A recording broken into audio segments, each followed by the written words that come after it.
It is heartbreaking to see your child struggle, whether in school or in other areas of life. And unfortunately, it is a pretty common experience, especially for parents of neurodivergent kids. I know because I've been there myself, as have so many of my clients. My guest today shares my determination to change that. Sam Young, known by his students as Mr. Sam, is the creator of the Young Scholars Academy, or YSA for short. It is a strength-based virtual village that empowers gifted, twice exceptional, and neurodivergent students to thrive. In this episode, you'll hear more about Young Scholars Academy and why Sam created it, but we're also going to talk about how to bring the strength-based lens into your home, into your parenting, so that you can really lean into and harness your child's interests and their strengths to help them build the curiosity and confidence and self-concept and all that good stuff that they really need to succeed. Sam himself identifies as twice exceptional, and he is chock full of inspiring tips and lens shifts that I think you're going to love. All right, let's dive in. Welcome to Single Parenting with Connection, Not Perfection, the podcast that honors your messy reality. It's the support you crave without the usual emotional landmines. I'm your host, Dr. Gila, and I promise I will never tell you to just tag your partner in. Before we start, quick reminder. While I am a licensed psychologist and a certified coach, this podcast is not coaching and it's not therapy, and it's not a replacement for medical or psychological advice. It is for educational and informational purposes only. All right, let's dive in. Sam, it is so great to have you here on the podcast. Welcome. Thank you, Dr. Gila. I'm really thankful to be here. I appreciate you. I'm excited for my audience to learn more, not just about your programs, but also really what's behind why you started them, because I think it can really help parents think about education, but also about how we parent in the home. Tell us, what is Young Scholars Academy, YSA, and why did you start it? So I will start with the second question first, which is why start? Years ago, I was teaching at a school for twice exceptional students, and for anyone who isn't familiar, that essentially refers to someone who has two exceptionalities: one exceptional strength, one exceptional struggle. So they can be on like kind of both ends of the bell curve, if you can picture that. Could be like high IQ, high creativity, etc., and ADHD, autism, dyslexia, etc. And I was working at this school, and I myself identify with this population and am the son of an artist who was very much twice exceptional and struggled a lot of his life as a result of not understanding his own brain and having the world not understand his brain. And I heard this quote from Dr. Joseph Renzulli that kind of gave me this sort of out-of-body experience where I suddenly realized like everything that I had done, everywhere I came from, and the places I had to go were all of a sudden like streamlined, like hindsight, right? Like very quite clear. And Dr. Renzulli said, no one cares about Picasso's ability to do complex math or Einstein's ability to paint. And it doesn't have like the profound gravitas that it had on me in the moment. And when I tell people, they're like, oh, interesting quote. And I'm like, no, you don't understand. And then he went on to say, so why are we obsessed with getting kids good at what they're bad at? Right. And it's just all of a sudden I was like, oh my goodness. Why is the education system hell-bent? Again, and I want to talk about clarity, like my own self, my father, the kids I worked with. It's like, let's figure out what you're bad at and let's just get you average, right? And it just made so much sense with such extreme examples juxtaposed against one another. Like nobody cares about Simone Biles' ability to do an Excel spreadsheet or Greta Thunberg's ability to do gymnastics or whatever, right? Like, so Right. it became so clear to me. And then looking at my own life, looking at my dad, looking at the kids around me, it was so clear that like everybody feels awful. Like you have these kids with these outsized skills and strengths and interests, and they're struggling to connect.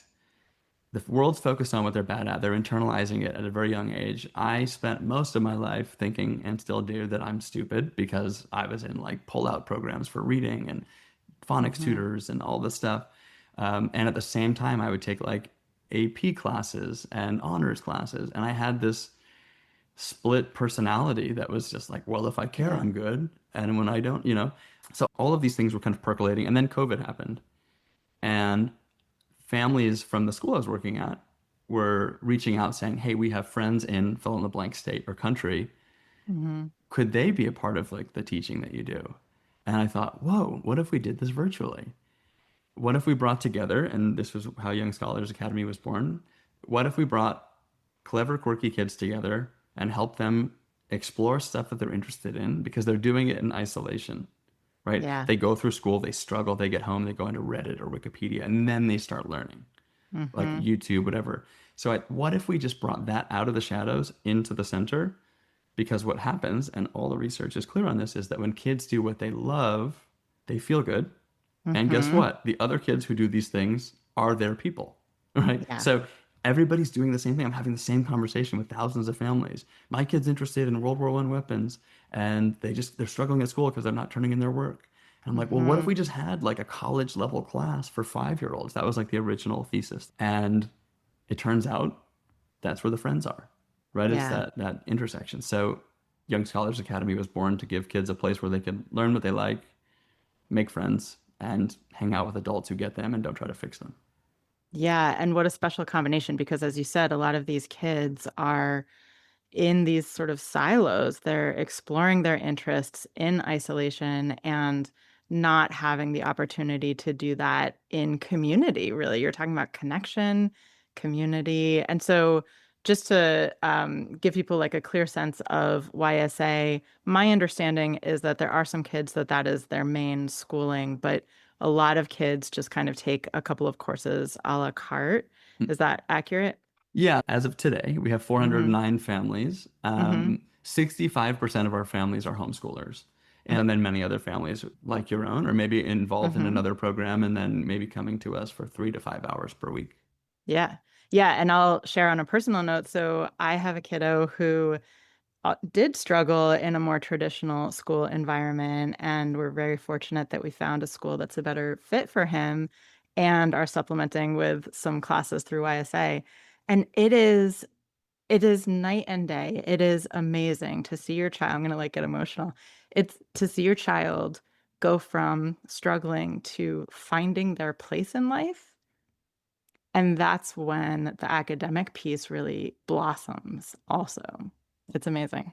Thank you for sharing that. And I have like really strong mirror neurons. I'm like I start crying when people cry. So I'm like, the emotion just like uh, comes so quickly. It's yeah. amazing. Because, as anyone listening whose kids have had some struggles in school know, it's intense, and it's intense for the child and also for the parents. And so seeing your child really have that sense of belonging, I think is so powerful. And seeing the effects on their confidence, their curiosity, their engagement in the world socially and also academically is amazing. And I've seen it in my clients also. So many of my clients have kids who did struggle, are struggling. And when we can find something that really fits who they are and they don't feel like there's something wrong with me, right? I don't fit in. They feel like, oh, this is my place. These are my people. I do fit in life.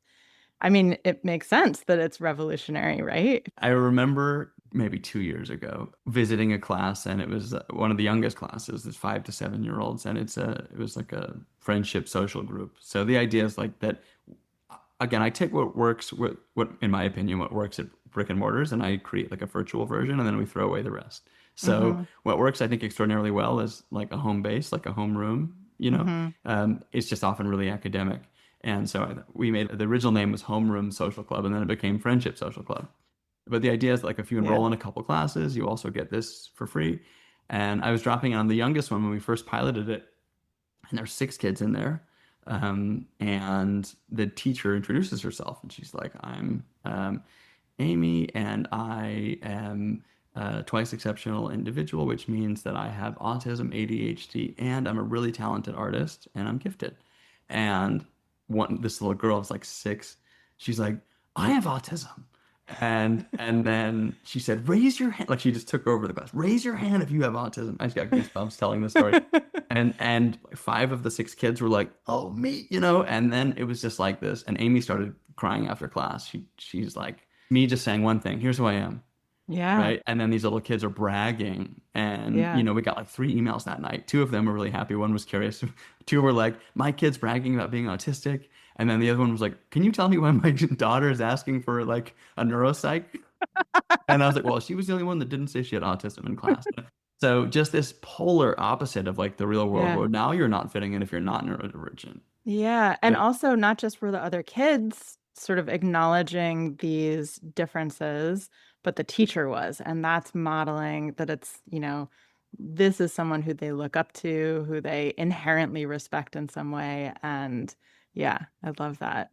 Now, and I also want to mention this is not just like math and science classes, so my kid is, for example, taking songwriting, which he absolutely loves. So just if you're listening out there, it's not just what you think of as strictly academic classes. I want to speak to, I'm wondering if someone listening to what you just said might be thinking, well, okay, we don't think about Picasso's math ability, but does that mean that he never has to learn arithmetic, right? So do we just not even try to teach them things that they're not interested in? I'm curious if you can This speak is a to that. great question. I love this question. And the truth of the matter is that many of the strengths and interests and talents that people have are dormant and undiscovered and often come out when they're forced to do something, perhaps, right? Now, there's a Mm-hmm. natural breadcrumb idea of like, I love this, I want to more, right? Mm-hmm. We use two D's to describe it. One is dabble, which is your horizontal to Mm. explore a bunch of different things, right? And sometimes that is forced. And that sounds like a hot take, right? Like, wait, you're all about strength based and stuff. People don't really think that those two go together. But the truth of the matter is that you don't know what you don't know. I think sometimes you have to like press to try things. Yeah. And I think it's important to take away like the commitment requirement. Hey, we're going to check this thing out. We're going to dabble. I would just Mm-hmm. ask that you try it for a month. Does that seem Mm-hmm. fair, right? And then it doesn't feel like you signed up for this and I spent a lot of money and we have to stick with it forever. Because that can be tough too, especially when you have a kid Yeah, who's like really quirky and has unique interests and their seem fleeting, maybe like, oh, well, that was last month. This month is quite different, right? Um, totally. so I'm a big fan of dabble. Try a bunch of things on the horizontal, like x-axis, and then on the y-axis, you dive Mm. when there's something of interest, we Mm-hmm. explore it, we throw everything at it, and Yeah. we get the depth, the complexity, the rigor, the excitement, the creativity, all Yeah. the things there. It seems like the difference between like inviting them to try something versus forcing or requiring them. And I'm picturing like a buffet, right? So you can try a bunch of different things, and then the thing that you like, you can get a whole plate full of it. Yeah, and I exactly right. And this isn't something I actually talk about very often, but I think understanding the broader picture and having buy-in is really important. And what I mean by I'll go backward. The Yeah. buy-in is extraordinarily important, which is what you just said, right? Is Hmm. that having everything feels forced on these kids. Yeah. And so having them choose something that is elected with as far as they can see down the road. I Hmm. think a lot of the times life design is like learning how to drive a car, right? When you first start, you're like just trying to stay in the lane, you're micro adjusting all the time. And then when you get really good, you're like, oh, well, if I just look at the end of the road, the car naturally settles in the middle of the lane. I think Hmm. with young kids, when they're learning how to drive, they're going back and forth and they're jumping around to different things, and it can feel kind of difficult or challenging. And if we Mm. can help them see down the road a bit further, hey, I know that you are passionate about a YouTube channel. I also think that great YouTubers seem to be really organized and Mm. mathematical. Therefore, maybe this math class might help you live your dream, right? It's an Right. offshoot, but it's related to where you want to go. And I can model it. I can show you, look, Mr. Beast and some of the great producers, right? These are people you care about their household names. And look at this interview. Like they're super data driven, right? Yeah. They're making all these decisions like this and they're blocking their time. Wow, holy cow. So it's an offshoot. It's relevant to their goal. Does that make Hmm. sense? Yeah, absolutely. So like finding a way to get authentic buy-in. You're not Mm-hmm. tricking them. You're trying to find a way to connect their actual interests with and sort of long-term vision and goals with the individual pieces that they might not be able to see are connected. Mm-hmm. Yeah. Yeah, and Yeah. and then I use the analogy of the driving because a little kid can't see over the steering wheel; they can't see very far, right? So like saying, okay, I know you like Minecraft, therefore we should take an accounting class so that it's like, okay, that's Right. a bit of a reach, right? But if you have an older kid who's like, I want to monetize my content, well, let's take a streaming class, right? Yeah. And then let's maybe take a bookkeeping class so that you can learn how to make sure you're profitable and check your ad spend and things like Yeah. these are not just like you have to take algebra, Yeah. um, but they're relevant. Yeah. And you mentioned strength-based. Is this what you mean by like strength-based education? Yeah. Yeah, the big four are we say like strength-based, talent-focused. And so Mm. if there's strength-based are the things that you have perhaps above average abilities, Mm-hmm. curiosities, insights, and it might be like a sixth sense, right? It might be like some people Mm-hmm. just have this, like my wife is incredibly talented, and I just observe her, like she's so good at people.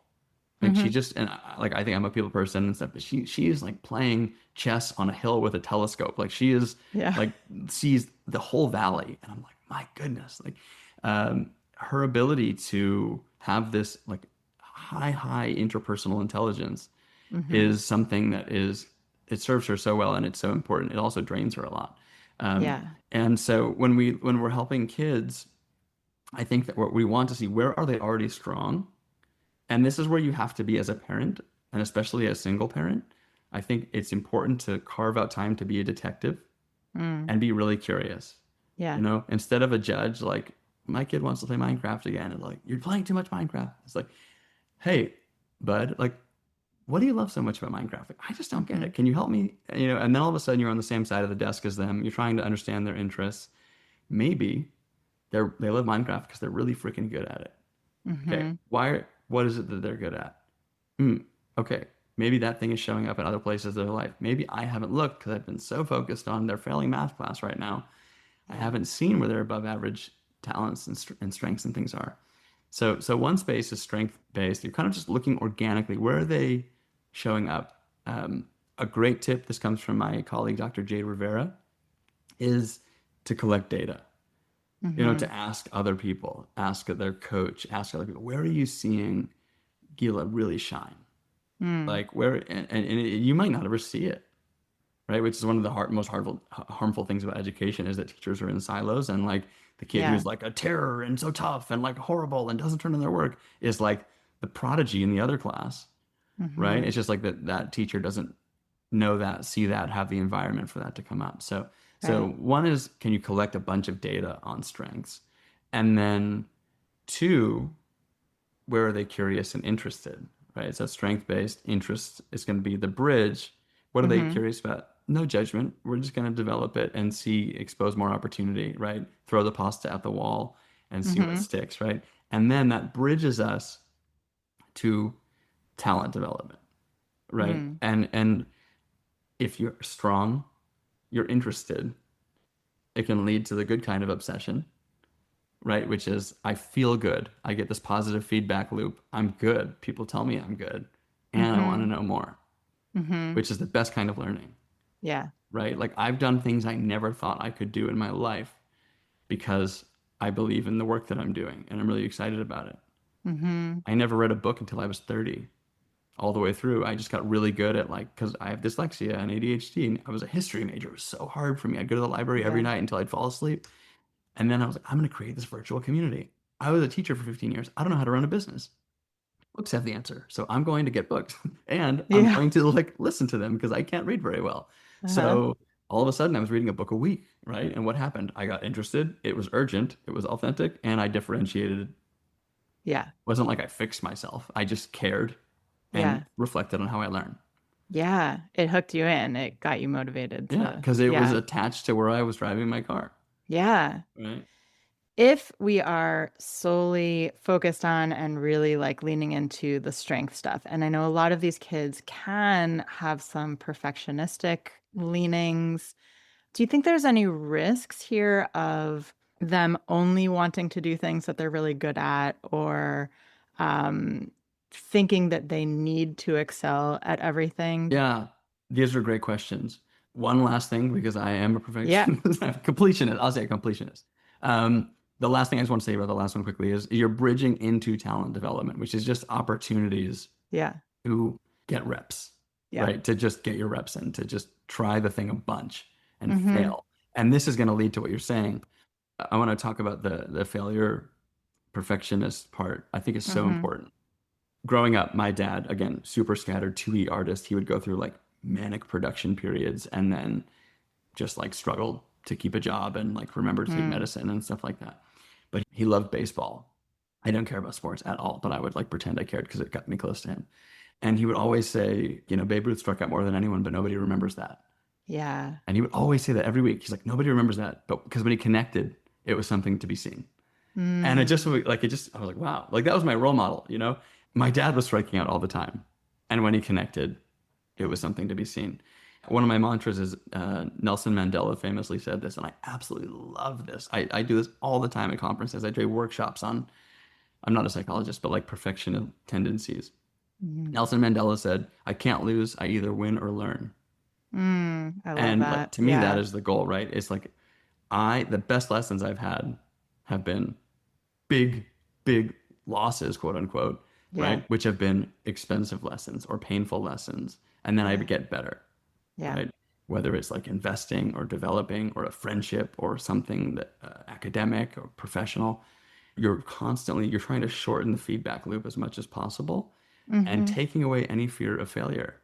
And I try to instill in kids that by trying to be the greatest version of yourself, you will never be the greatest version of yourself because you are so afraid to fail and you can't get to anywhere good Mm-hmm. without messing up a ton, Yeah. you know? And so I just think back to that all the time, like if you can have that perspective shift and you can with a really bright mind, Yeah. right? So is there a non-zero chance that you being afraid to make a mistake is going to prevent you from making a bigger contribution or a Yeah. bigger non-mistake, right? Yeah. And of course, this is, you know, this takes a lot of support and so forth. But just at a macro view, if you can have the conversation about that, I think that goes a long way. That school is really punishing failure a lot of the times. You Mm-hmm. get an F, you don't fit in, you're late, you're tardy, whatever it might be. Yet the people that we celebrate culturally have failed the most, have Mm-hmm. failed earliest, fail often, Yeah. and they've just kind of gotten over it a bit, Yeah. you know? Yeah. I'm reminded as you're talking of something that I think I heard Rini Jane from Gozen first say, which is, I used to say mistakes are how we learn. But she says, no, mistakes are not how we learn. Mistakes are an opportunity to learn. So you have to do something with that experience to make it a learning experience. And I wonder if a child is making mistakes within the context of something they care about and they're motivated to get better, then they are more likely to be able to take that opportunity to learn from those mistakes than if it's something that they aren't invested, engaged, interested in. They just discount that as, I'm bad. Absolutely. And baking in feedback loops, examples, modeling, right? Like Mm-hmm. I love the Start with Why TED Talks, Simon Yes. Sinek, right? It's like Sinek. one of the Yes. first TED Talks, 2009 on like poster board, right? Yes. And by the way, it's a luxury, it's a privilege. Not every kid's gonna have a clear why. I don't know that I knew my why much of my life. Mm-hmm. Um, I think a lot of people are still looking for their whys It can so be, it much. can evolve as you get to know Yeah, yourself absolutely. better, and there can be multiple, yeah. Yeah. But the idea is so powerful. I know I've seen that TED Talk and it's so powerful. Yeah, and there's a bit in it which I go back to all the time, which is when you have a why, failure is part of your plan, right? And he gives the example of Mm, the Wright brothers versus Pierpont, I think it was. And he had the funding. The New York Times was following him every day. He had college sponsorships, he had grants, and all these things. But he didn't have that why, right? So the mm, moment the Wright brothers mastered the skies, he quit. But the Wright brothers crashed planes every day and broke limbs, nearly died. Sinek has this kind of funny tagline. He says, like, they wouldn't go in for dinner until they crashed 5 times. Like when you normalize failure, yeah. then you become really freaking good, Yeah. right? Because Yeah. you're getting the best feedback. So, do you have recommendations on how to integrate the strength-based lens at home? So, aside from talking about what school is a good fit for them, at home, what can we do? Yeah, one of the biggest things is curiosity, right? Again, take Mm-hmm. off the judge's robes, put on the Sherlock hat, and just be Yeah. really curious about everything, Mm-hmm. and take notes yourself. Try to find opportunities. Yeah. I think as a parent, your job is to, number one, always provide as much consistency as possible, and that can be difficult for parents who are single Mm-hmm. parenting, certainly. So doubling down on that at home and having being an immovable rock that allows, for space. And just adding on to that personally, this is a fun fact people don't know about me. I listen to like metal. I love like loud, like I don't think most people know this, but I love like screaming music. And Yeah. my mom was always really cool about it, and it never really bothered her. And she would let me listen to the music in the car, and it brought us very close because it Mm. could be something where I was like, I'm gonna go in my room and slam the door and listen to my music.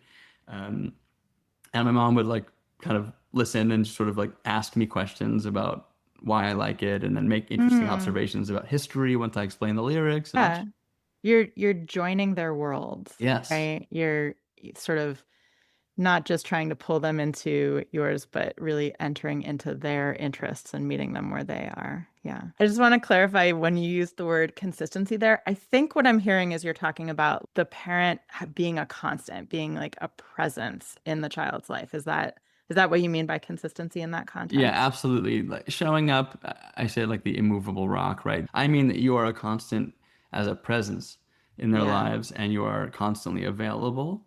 You're Hmm. constantly aware. You're doing your best to self-regulate as much as possible, which is Hmm. tough, of course. And just being there for them in a way that they know you are there Yeah. for them.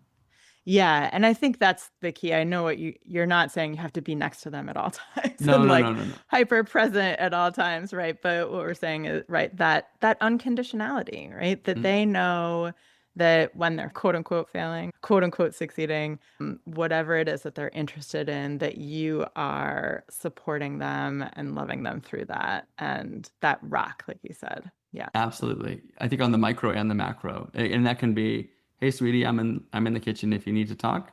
And Mm-hmm. it can be on the macro, hey, if you're ever in a situation where you think something is difficult and you're worried what I'm going to say, please just call me and I'll come get you. Mm-hmm. Or we can make a safe word or something like that if you're ever at an event and you want me to pick you up. Just Yeah. like I am your person. And I'll just give a quick line that my mom used, which helped me a lot. I called it like the mom silver bullet, which was like, she's like, anytime you want to get out of a situation, just blame me. And it Mm-hmm. just gave me like this ability to like, oh, my mom says I have to come home for dinner. I can't go to this thing that makes me uncomfortable. I'm sorry. Yes. And boy, my mom's really right. And it was like, it gave me this blank check Yeah. where I could just rely on my mom. She was showing up for me even when she wasn't there. I love that so much. Yeah, the safe spot, the safety net. I Yeah. probably should have led with this, by the way. My mom's a single mom. Oh. Yeah. And I should have started with that. I had this like larger than life dad, and I thought he was so amazing. My parents separated at a very young age. They just lived together Hmm. until we were older. And it wasn't until I met my wife when she was like, dude, your mom is the hero. And I was like, what? No, Mm. my dad, like, he invented this thing and he's this artist. And she's like, all the memories you have with your father are because your mother was slaving away in the kitchen, driving you to school, doing all these things. And my parents eventually did separate when I was like 16, 17. And it just was like this massive revelation. I realized like just Mm. how important that we talked about, like that being a constant. Yeah.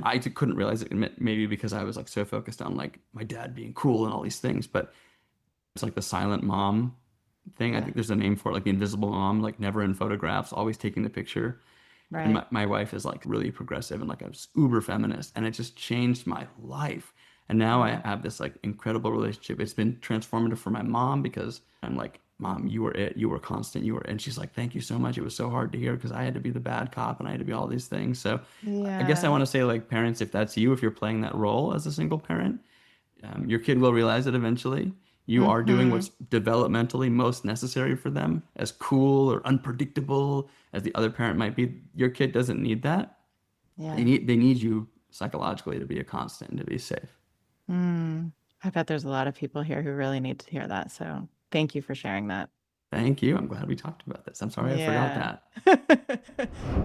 I always say, I think if you're a parent of a neurodivergent kid, you will have to do more work. Mm. You might look at your neurotypical parent friends and their kids are maybe doing more. And the Yeah. thing is that you have a kid who wants that and they're either not organized enough. They may want to code or build a robot or I don't know, build a video game or be in a play, and they just don't have the ability to go for that. Where like a Yeah. neurotypical kid might be like, "Mom, there's a wrestling team and I want to join." And Mm-hmm. mom's like, "Okay, honey, here's the check." Mm-hmm. So that's number one. And number two is kids don't know what they don't know. So if Yeah. you have a kid who has an interest and you have an opportunity, then maybe connect them in a way that's meaningful. And I like to say, let go of the how as much as possible. I think parents, we have our own Mm. agenda, we have our own baggage, we have our own things that we bring to the table, right? 1000%. Yes. And with that comes control, Yeah. right? Fear, insecurity, and then we're micromanaging the process. Yeah. When if we can let go of the how and we focus on, okay, what's the why, right? Why do I want my kid to be able to be confident and communicate with other people.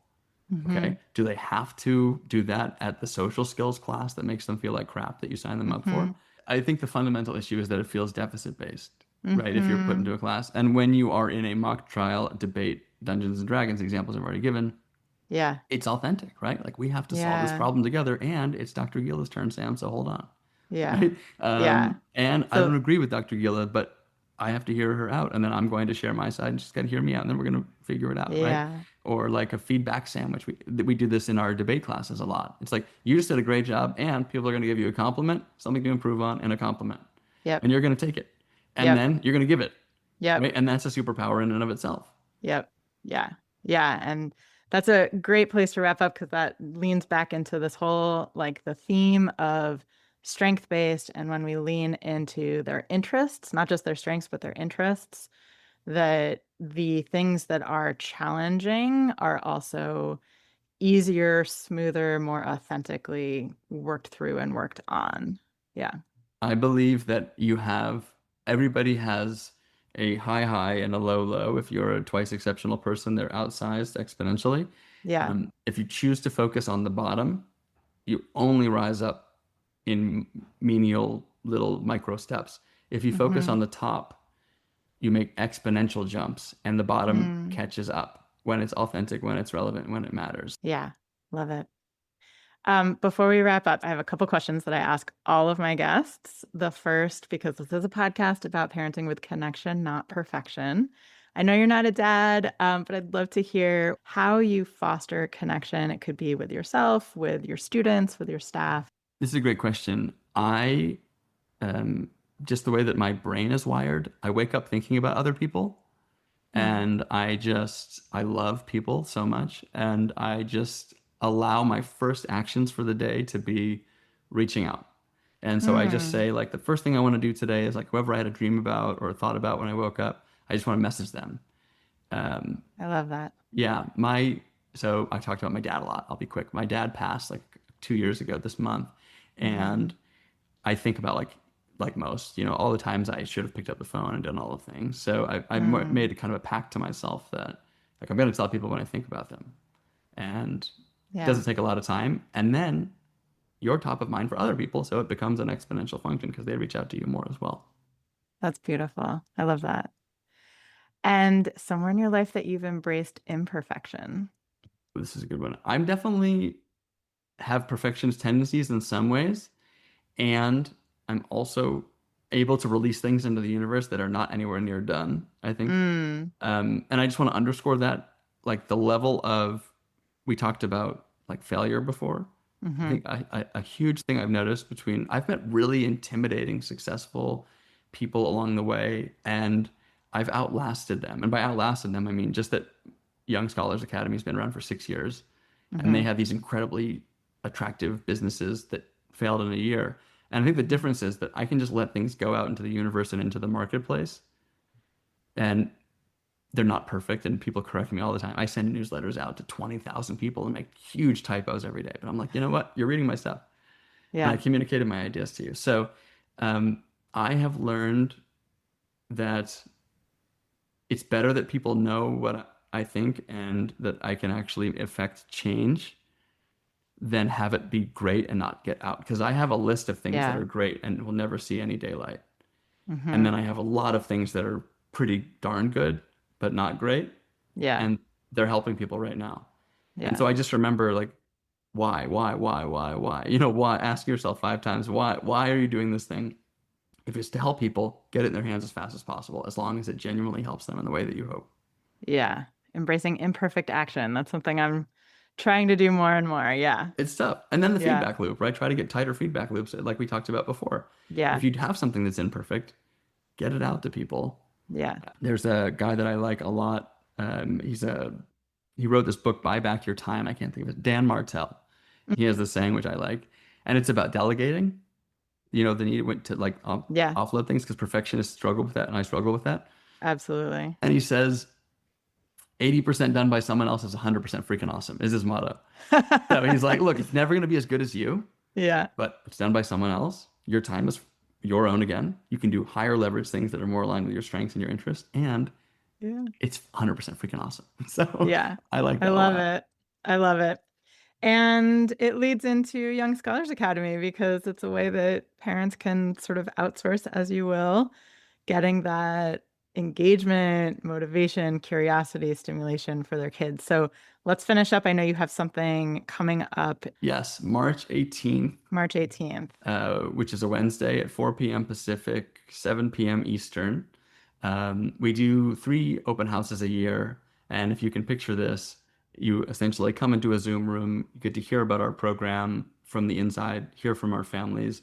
And then we have this really cool virtual campus. Mhm. Essentially, everybody gets to be a cute little avatar and you can walk around, and it's proximity video if you can picture that. So you're a little character. When you get near someone, it fades into audio, it fades into video like real life. You hear them, you see them, and then when you walk away, you don't.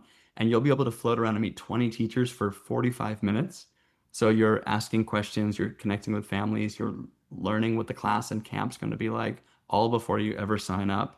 And then we have a bunch of giveaways and freebies and offers and things like that. So March 18th, 4 p.m. Pacific, 7 p.m. Eastern. It's a 2-hour event. People cry. It changes lives. There's connections. There's friendships. It's amazing. Awesome. And I will definitely put the link in the show notes. And if you use the code Dr. Gila 10, is that the right code? Hmm. Dr. Gila Hmm. 10, you will get 10% off. Am I Yes, you get accurate? 10% Okay. off all the camps. All right. So go ahead, check it out. If it's a good fit, I highly recommend giving it a try.